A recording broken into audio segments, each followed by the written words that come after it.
I think my wife is immune to poison. I really tried to be a good husband. Date nights, trips, gifts. I've probably spent enough money on food to fund some country's entire spending budget. Flowers and chocolates just aren't enough anymore, I guess. Or maybe they are. I don't know. She always seemed so grateful when I gave her things. Even more grateful for the house I moved us into. Part of me is starting to believe that everything is my fault. The arguments, the cold shoulders, the long, painful silences. It's hard to blame her. I really try and keep my insecurities at bay, but God, do they seep through, especially when she's not with me. Every girl's night feels like a betrayal. Every trip without me feels like a slap in the face. I guess I should have done more to keep the darkness to myself, confined within my mind, but it was like a breaking point. She had gone out with her friends every day the week that everything started, came home late, always smelling like booze and that perfume that I loved so much. I tried telling her, "I'm not comfortable with you being gone like this. Please stop." But she had the audacity to make me the villain. Suddenly, I'm possessive. Suddenly, I'm obsessed. Suddenly, it's, "You have to let me have my own freedom." It was clear she didn't want to be with me anymore. After 5 years, she was going to put this wall between us because I have feelings. Well, fine. If that's how she wanted to act, then I was going to reciprocate. Maybe I went a touch too far. Just a hair. But who can really blame me? I was wounded. I was hurting. It started small. Just a few drops of bleach in her coffee. I'd wake up early and make it for her.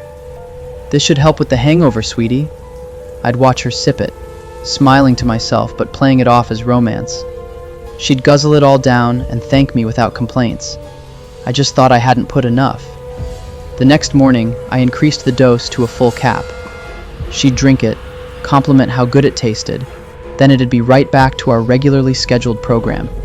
Out all night, crawling into bed late, burning my nose with the smell of rum and lavender, without so much as a sore throat. Part of me realized what I was doing. I'd see her smile, see her eyes light up, see how grateful she was for breakfast in bed, and I'd feel regret. I figured that it was a sign for me to stop. Nothing irreversible had happened yet. But then, oh, there she went. Dancing in the clubs, staying the night with friends, pushing me to the side, just like she always does. I had to force myself to remain composed. I wanted my work to speak for me. That's why I started cooking those home-cooked meals every night. Steak, spaghetti, chicken, a dash of rat poison. She didn't even complain of a bellyache. In fact, to my dismay, she started thanking me. "You've been doing so good recently, honey. Since when are you a chef? This food is delicious. You're the only man I'll ever need." She'd punctuate each thank you with a kiss on the cheek, and it made my blood boil. Why was she doing this to me? Why couldn't she just fucking die? She started staying at home more. We became more intimate. It was like she was falling in love all over again. I started seeing that sparkle in her eye more. I felt like she was attracted to me for the first time in what felt like an eternity. Oh, but it was too late for that. I had already moved on. Every kiss, every hug, every intimate moment filled me with nothing but burning rage that she was still here. She started asking for more. "Honey, can you cook that spaghetti you made a few weeks ago? It was so good. You're gonna have to share your secret to great coffee with me one of these days. I swear, you're the only white person who knows how to properly season food." I increased the doses every day. Hell, I mixed poisons together. You couldn't even have your face too close to the plate because the smell was so strong it'd burn your nostrils. But she cleaned the plate every single time. It was like the more I did, the more in love she became. I'd buy her favorite chocolates and lace them with cyanide. Then I'd have to stomach my way through sex. I'd pour entire cups worth of Drano into her Starbucks order, and all she'd say is, they don't make it as good as you, and throw it away after only a few sips. This has been going on for months now at this point. You really have to wonder, am I the one at fault here? All I have to do is exactly what she did. Exactly what got us here in the first place. Stay out until after midnight. Coming home smelling like St. Andrew's Pub and cheap cologne. Refuse her advances. Hell, maybe even ask for a divorce. But I just love her so much. Divorce would crush her. Part of me is scared that it'll crush me. I just don't know how to handle this right now. Maybe I should try antifreeze in her Gatorade next. Maybe that'll be enough to finally get her out of my hair. But, even then, a part of me knows that I'm lying to myself. A part of me knows that she's not going anywhere.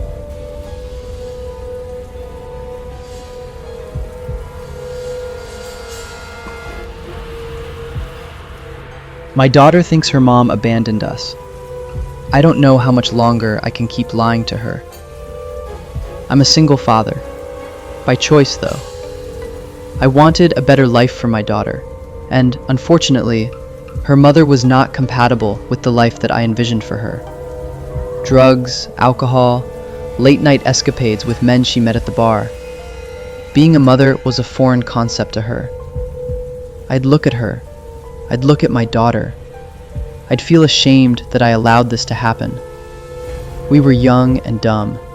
Just two kids without a care in the world. Only, when we found out about the pregnancy, I was the only one who chose to clean up my act and be better. It wasn't that easy for my late girlfriend. She acted like it was, but I could see through the facade. Not like there was much of a facade to see through. I mean, I'd catch her having cigarettes, boozing, running around at all hours of the night without so much as a second thought. The first few times, I tried to give her the benefit of the doubt. A slip-up is just a slip-up. Multiple slip-ups are a behavioral pattern. As her stomach grew, so did her attitude. I've had some jabs thrown my way. I don't even love you. I was bored. I didn't even want this baby. That last one was enough for me to make my decision. From then on, every decision I made was for my child. All that was left was patience. Be kind. Be gentle. Hold her hand despite her insults. Of course, it was more than a little difficult to hold my tongue when the drinking was involved. I couldn't believe it. 6 months pregnant and drinking. How careless can you be? I'm getting frustrated just typing this. The resentment that was building during those times was like a pressure valve. A controlled pressure valve. I knew exactly when I wanted to twist the handle. I endured her ferocity. I kept a watchful eye on her when she went out to the clubs. Attended every appointment and prayed every night that our baby would stay healthy. When I found out it was a girl, I was ecstatic. I always wanted a daughter. Maybe it was because of my baby sister. Maybe it was because I wanted the challenge of being a girl dad. Either way, I was ready. I was prepared to do it alone. Finally, the day came. November 25th, 2020. The year the world went silent. The day before Thanksgiving. My act became sharper. She thought this was going to be co-parenting. Thought that she'd have my baby, even after all she'd put us through. By some miracle of God, my little girl was perfectly healthy. Stunning. Tear-jerking even. Her mom almost seemed moved. Like she had this come-to-Jesus moment where she realized her new responsibility. Unfortunately, it was too late for that. In the weeks that followed our departure from the hospital, my plan came into fruition. I won't go into too much detail, because detail isn't required. All you need to know is I loved my daughter too much to let her life be tainted by someone like her mother. That's why I made her disappear. Disappear to a place where only I would find her. Of course, given her reputation, the police believed my story. She packed it up. She realized the weight of being a parent was too much for her. It prevented her from living the life that she clearly loved so much. So she left. Happens all the time. I got what I wanted. I raised my daughter the way that I wanted to raise her. The right way. The responsible way. I taught her manners. I potty trained her. I put food in her mouth and a roof over her head. All on my own. Unfortunately, though, as she grows older, a shred of remorse is starting to build within my soul. I don't know if it's remorse for what I've done, or if it's remorse for what I took from my baby. She's starting to look just like her. Same brown hair, same freckles, that cute little button nose. It's hard for me to even look at her these days, but I try my best to swallow it.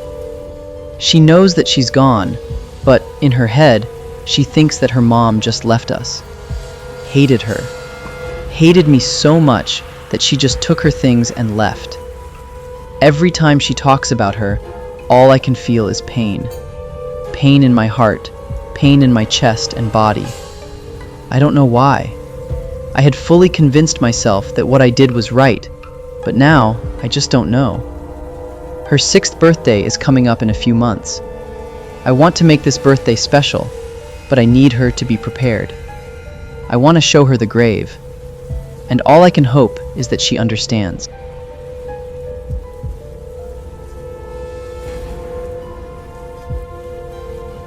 I thought my dad abandoned me. I just found out the truth of what actually happened. All my life, I hated my father.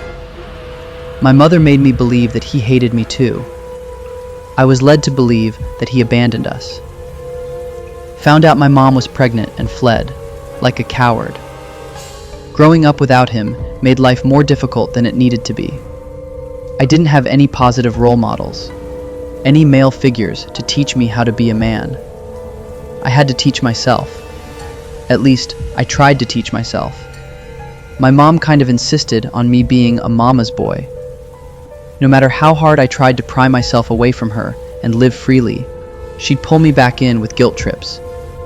She'd complain about how lonely she was, how I was the only man she needed. I tried to convince her that wasn't true, but she was just so stuck in her ways. You look just like him. That's what she'd always tell me. At dinner, on movie nights, on the car ride to school. She'd just slip it in randomly while looking at me admiringly. By the time I reached 16, I just accepted it. I pitied her. I loved her. I wanted to be there for her because, clearly, she couldn't help herself. It was obvious she didn't love herself enough to make an effort.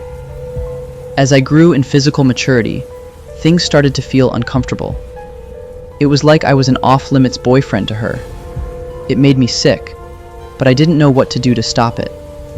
She never touched me, never crossed any lines. I could just see that she was looking at me as a love interest, rather than as her son.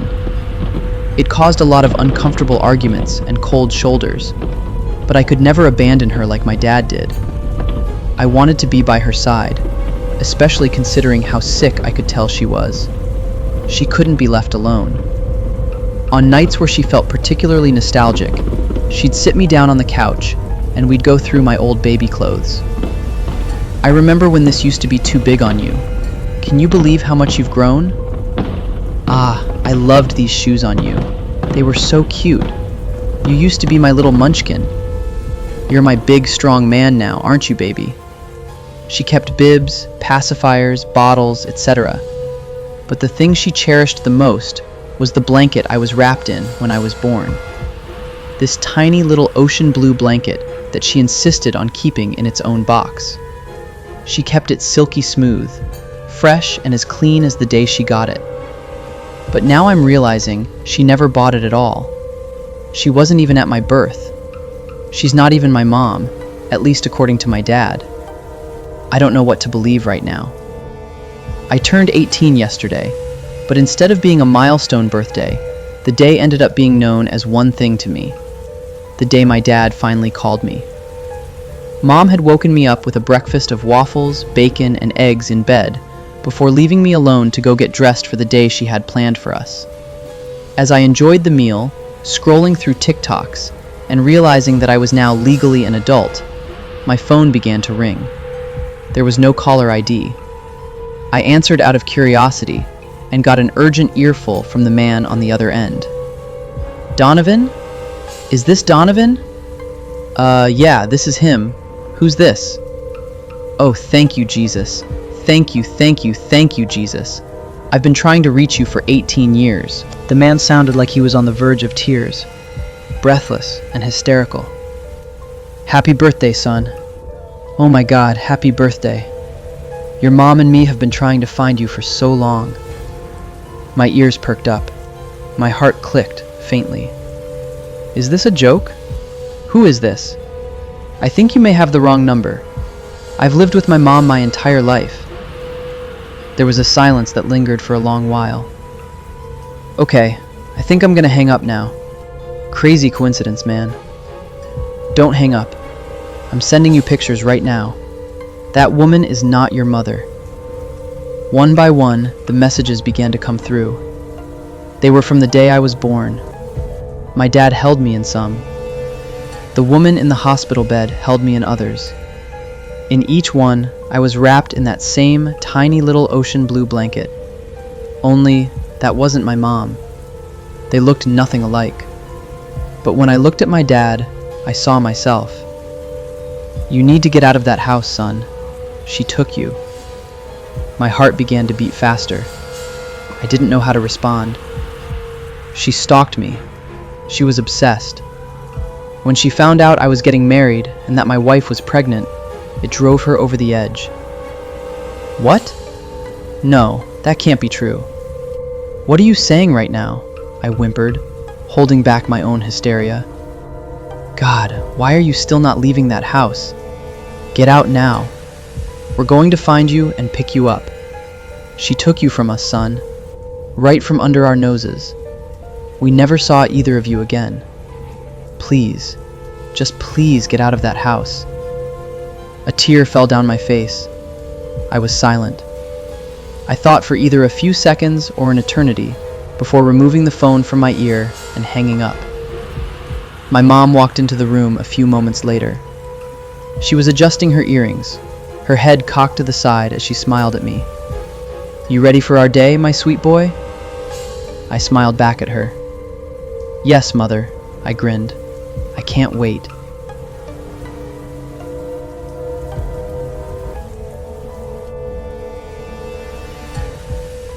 When my mother died, I decided to clone her and raise her as my daughter. It was the best decision I ever made. I knew my mother was dying. I'd known for a long time. Countless nights were spent crying, reminiscing, and trying to spend as much time as possible with her. But I truly realized that her time was coming to an end on a September night as I sat next to her, clutching her frail hands. They used to be so strong. Those were the hands that would pick me up after I fell as a toddler. The hands that would let me lick the batter off the spoon when she baked. The hands that would press against my forehead to check for a fever when I didn't feel well. And now, her fragile hands were in mine as she stared at me with cloudy eyes. It took everything in me to bite back the tears and return her gaze with a smile. I couldn't lose her. She was my everything, my world. But even in those desperate moments, I knew there was nothing I could do to get my mom's youth back. So I did the next best thing. I cloned her. I wanted to pay her back and give her the life she deserved. My mother rarely talked about her childhood, but through bits and pieces, I could tell that it had been hard for her. She had done so much to raise me with the proper values and wisdom, and I felt that I owed everything to her. So to pay her back, I would remake her childhood and give her what she truly deserved. I was determined to forge her not just into the woman she had become, but an even better version, a happier Gwen, a healthier Gwen. I won't disclose the details of the company here because I don't want them getting in trouble, but the process was seamless. All I had to do was pay in cash and send her body to the lab. Once they were done collecting DNA samples, they would cremate her and send me her ashes. After a bit of waiting, I would get my mother back, except I would be the one raising her as my own. When little Gwen first arrived, I was nervously arranging the house. I wasn't sure why. She was just a baby after all. But my mother would clean before every guest, no matter what. Even as I grew older and my visits grew less frequent, she would always do a deep clean before I came home. My heart leapt with joy when the man knocked on the door and handed me my Gwen, still swaddled in a light pink blanket. She looked so much like the faded baby photos I had seen of my mother decades ago. A tear rolled down my cheek as I looked into her eyes, the same dusty blue that I remembered before the glaucoma and the cataracts took away its vibrance. She was beautiful. No, she was more than beautiful. She was my mother. From that day forward, I dedicated my life to raising Gwen the way she raised me. Blood, sweat, and tears were put into math homework, swim practice, chess lessons, and writing. I wanted her to achieve greatness. She would be everything my mother wanted to be in her past life. I would make sure of it. It wasn't always easy, especially as Gwen grew older. She was around 12 when we began fighting more. Every day, she would look more like my mother, but act less like her. She put the books away and spent more time borrowing my phone. Instead of swimming practice, she would talk about how all her friends were on the soccer team. The extra math problems Gwen would solve when she was younger were greeted with grumbles and complaints. It was so unlike her. My mother had a deep passion for math that carried her into a career as a mathematics professor. She loved swimming ever since she first learned how to swim. Even in her later years, laps in the pool offered her weak joints some much-needed relief. And reading was what had turned her into such a well-spoken woman. My mother loved nonfiction. The few books little Gwen did read were usually fantasy, filling her head with unnecessary distractions. She was Gwen. She had the flesh and blood of my mother. They had the same brain, the same heart, the same hands and eyes. So why were their souls so different? The first night Gwen and I had a real fight was when she insisted on switching to soccer. I had been reading a magazine at the table when she approached me, homework in hand. She usually had me review her homework and check for errors. Especially after her chess lessons, she was prone to making simple mistakes. Gwen slid the paper towards me before asking, "Mom, would you consider switching me to soccer instead of swimming at school?" "Why soccer?" I asked, puzzled. "You've always loved swimming." "All my friends are in soccer. Plus, it looks like fun." I set the magazine down on the table and looked at her. Sometimes we need to dedicate ourselves to one thing at a time. It's important to have the discipline to do things, even when they grow hard. "I don't want to quit because it's hard. I just don't like it." She sounded annoyed. "You're not quitting. Sticking to swimming will help you later in life." "I hate swimming," Gwen cried out. "It's boring and the people on the team are weird. Stop acting like you know more than me." "I do know more than you." "No, you don't. You don't know me. You just expect me to do whatever you want," she shouted. I hoped the neighbors weren't able to hear. Agitated, I replied, "I'm doing this because I know you. You'll thank me later." Tears welled in Gwen's eyes as she glared at me before stomping off to her room and slamming the door shut. I scoffed at the idea of my mother playing soccer. She couldn't care less about it. Gwen only wanted to join because her friends were there. How selfish. She might not have realized how good swimming was for her, but she knew how much it meant to me. How could she treat me like this? As it got closer to midnight, guilt began to eat at me. Gwen might have acted differently, but she was all I had left of my mother. I didn't want to hurt her. She just wasn't acting like herself. I knew her. I had known her for 50 years. I knew her likes and dislikes. I knew what helped her sleep at night. I knew how talented she was. I knew how much she committed herself to a challenge. Gwen should have known that I knew her best. but she was still growing, just like my mother once did. Everybody went through puberty. Everybody wanted to try new things. Everybody got into arguments. It wasn't like I didn't expect these fights. I just never really prepared for them. She would just have to trust me. She should have known that I knew her best. Gwen just needed to stick with it. She had the potential for greatness that my mother could only dream of. Everybody said it. Coaches, teachers, even parents of her friends. She was a star in everything she did. So why was she trying to push away the very things that made her great? The question kept repeating in my head, so I told myself that she was just being foolish, that it was the hormones talking. But I knew I'd hurt her, and I didn't want to lose her twice. They might act completely different right now, but she was all I had left of my mom. I crept to her bedroom and opened the door just a crack to see if she was still awake. Gwen's chest rose and fell steadily, so I pushed it open even farther. She looked so much like my mom that it hurt. Every day, I would see my mother in her more than the day before. She looked healthier, though, with fuller cheeks and twinkling eyes. It was what my mother should have looked like in her youth. I took another step closer, my eyes watering. The familiar pang in my chest had returned. "Mom," I whispered, "I miss you so much." Gwen's heavy breathing stopped. "I'm here, Stacy." I froze. Did I wake her up? But the heavy breathing returned, and the tension in my shoulders relaxed. Weird. Gwen had never sleep-talked before. She sounded like my mother. I could almost hear that familiar depth in her adult voice. I crouched beside her bed. Maybe I should let her try soccer. It could solidify her love for swimming if she tried a different sport and didn't like it. "Stacy," Gwen groaned.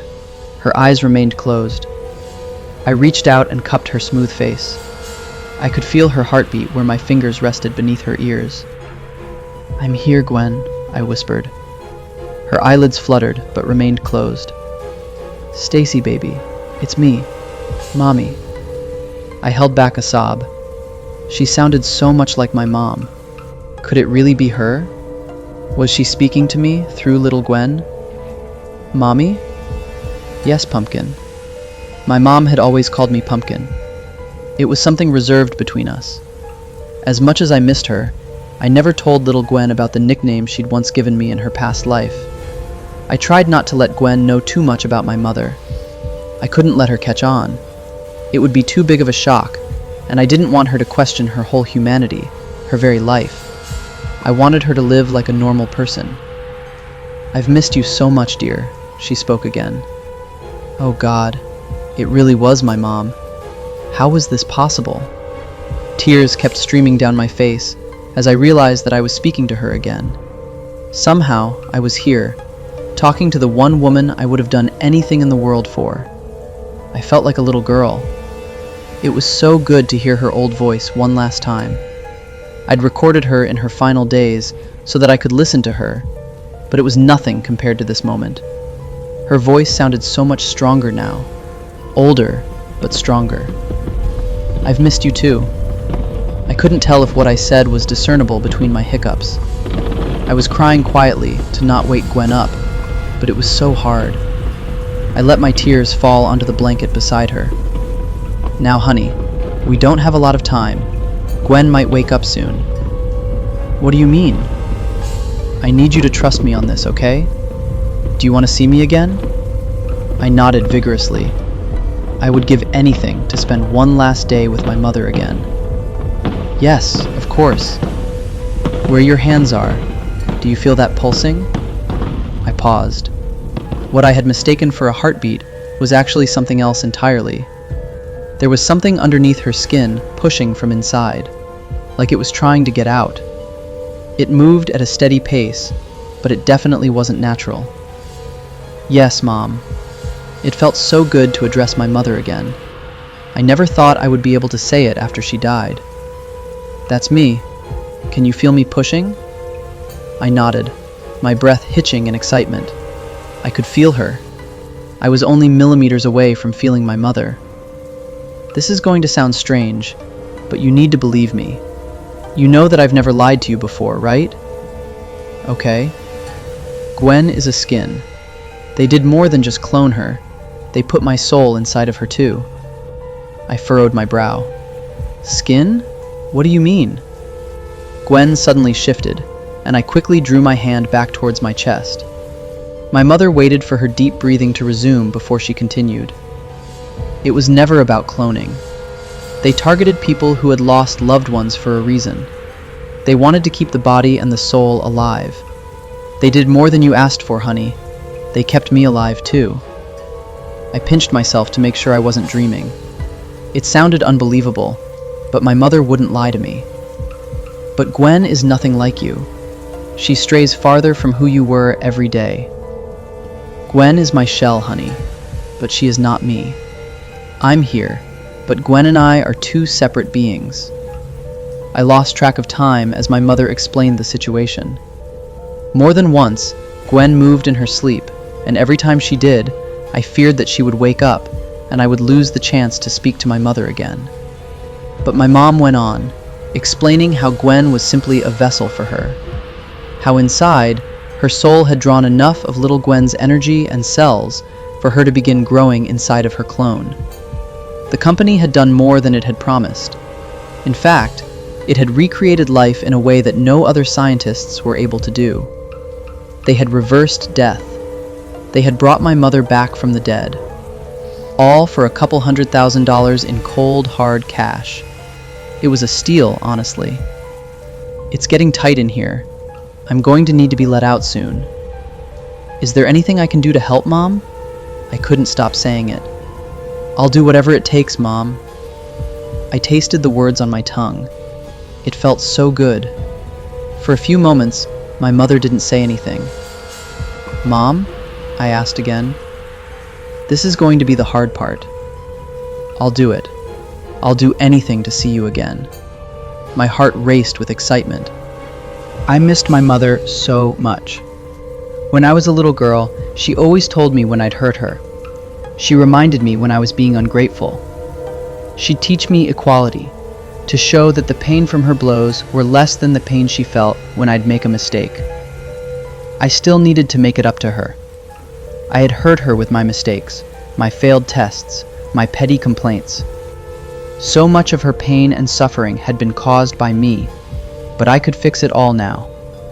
My mother was so wise, but she was gone before she could teach me everything. There was still so much I could learn from her. I needed to see her again, to hear her voice and hold her hand. Little Gwen wasn't enough. She might have looked like her, but she was nothing like my mother. And I was so close to being back with her again. Some might have called it a big sacrifice when I did what I did. Others might have said it was a risk. But my mother was always right, so I had to listen. I would hurt anybody just to protect her. That's why, when she told me to press a pillow against Gwen's face, I didn't protest. She said Gwen couldn't actually feel pain. When she told me to start cutting at Gwen's scalp, I listened again, slicing obediently until there was no skin left. All the struggle and blood was worth it when fingers protruded from flesh, eventually becoming arms, which became shoulders, and soon emerged the face of my mother. Her bones and joints cracked as she crawled out of her shell, but her movements were distinctly hers. She was so small, but she would continue to grow now that she had more space. A smile formed on my lips as I drank up the sight of her.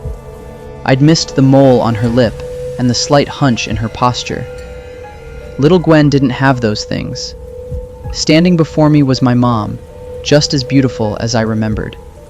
And that was all that I needed. Thank you, Stacy. You've made me proud. My heart soared as a smile bloomed across my face. It was all I had ever wanted to hear. When I was younger, she would offer her critiques to better me. I knew she wanted me to be the best version of myself, but in my teenage years, I'd resisted.